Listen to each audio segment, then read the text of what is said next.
ವಕ್ಫ್ ಮಂಡಳಿ ಕುರಿತು ಸರ್ಕಾರ ವಿಧಾನ ಮಂಡಲದಲ್ಲಿ ಉತ್ತರ ನೀಡಬೇಕಿದೆ. ಸರ್ಕಾರ ಕರ್ನಾಟಕದ ಚರ್ಚೆಗೂ ಸಿದ್ಧವಿದೆ. ವಕ್ಫ್ ಮಂಡಳಿ ಕುರಿತ ವಿರೋಧ ಪಕ್ಷಗಳ ಪ್ರಶ್ನೆಗಳಿಗೂ ಉತ್ತರ ನೀಡಲು ಸಿದ್ಧವಿದೆ ಎಂದು ಮುಖ್ಯಮಂತ್ರಿ ಸಿದ್ದರಾಮಯ್ಯ ತಿಳಿಸಿದರು. ಅವರು ಇಂದು ಬೆಳಗಾವಿಯ ಸರ್ಕಿಟ್ ಹೌಸ್ನ ಮಾಧ್ಯಮದವರೊಂದಿಗೆ ಮಾತನಾಡಿದರು.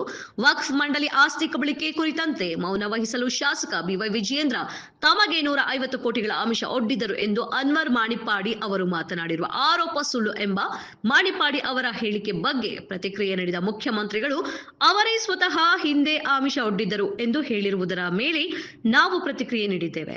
ಅವರೇ ಪತ್ರಿಕಾಗೋಷ್ಠಿ ಕರೆದು ನೀಡಿರುವ ಹೇಳಿಕೆಗೆ ನನ್ನ ಪ್ರಕಾರ ಪ್ರತಿಕ್ರಿಯೆ ನೀಡಿರುವುದು ಸರಿಯಾಗಿದೆ.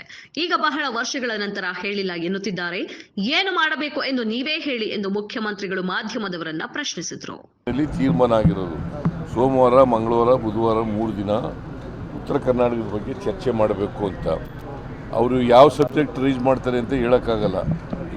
ವಿರೋಧ ಪಕ್ಷದವರು ವಕ್ಫ್ ಬಗ್ಗೆ ಇನ್ನೂ ಉತ್ತರ ಕೊಟ್ಟಿಲ್ಲ ಸರ್ಕಾರದಿಂದ, ಮತ್ತು ಅದು ಚರ್ಚೆನೂ ಮುಗ್ದಿಲ್ಲ. ಅದು ಅದನ್ನು ತಗೋತಾರೋ ಇಲ್ಲ ಉತ್ತರ ಕರ್ನಾಟಕ ತಗೋತಾರೋ ಗೊತ್ತಿಲ್ಲ ನನಗೆ.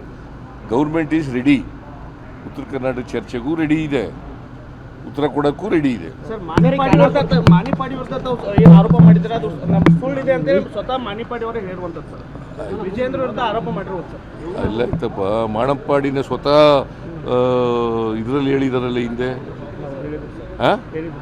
ಮತ್ತೆ ಅದು ಏನು ಯಾವ್ದು ಸರಿ ಯಾವ್ದು ತಪ್ಪು? ಈಗ ಮೊದಲು ಹೇಳಿದವ್ರು ಯಾರು ರೀ? ಮಾಣಿಪ್ಪಾಡಿ. ಅದ್ರ ಮೇಲೆ ತಾನೇ ನಾವು ರಿಯಾಕ್ಟ್ ಮಾಡಿರೋದು. ಈಗ ಇಲ್ಲ ಅಂತಂದ್ರೆ ಏನು ಮಾಡ್ಬೇಕು ಹೇಳಿ ನೀವೇ?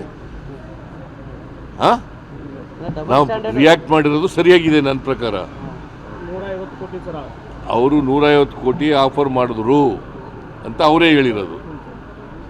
ವಿಡಿಯೋ ರೆಕಾರ್ಡ್ನಲ್ಲಿ ಇದೆ, ಅವರೇ ಮಾತಾಡಿರೋದು, ಪ್ರೆಸ್ ಮೀಟಿಂಗ್ ಮಾಡಿ ಹೇಳಿರೋದು. ಗೊತ್ತಾಯ್ತಾ? ನಂಬರ್ 1. ನಂಬರ್ 2, ಈಗ ಇಲ್ಲ ಅಂತ ಹೇಳ್ತಾ ಇದ್ದಾರೆ ಆಫ್ಟರ್ ಮೆನಿ ಇಯರ್ಸ್.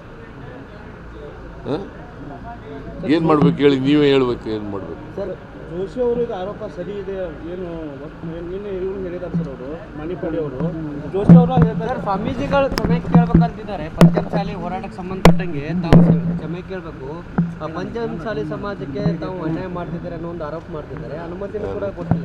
ಅವ್ರು ಯಾಕೆ ಮಾಡಲಿಲ್ಲ? ಜೋಶಿ ಇದ್ದಾಗ ಜೋಶಿ ಅವ್ರು ಯಾಕ್ರಿ ಮಾಡಲಿಲ್ಲ?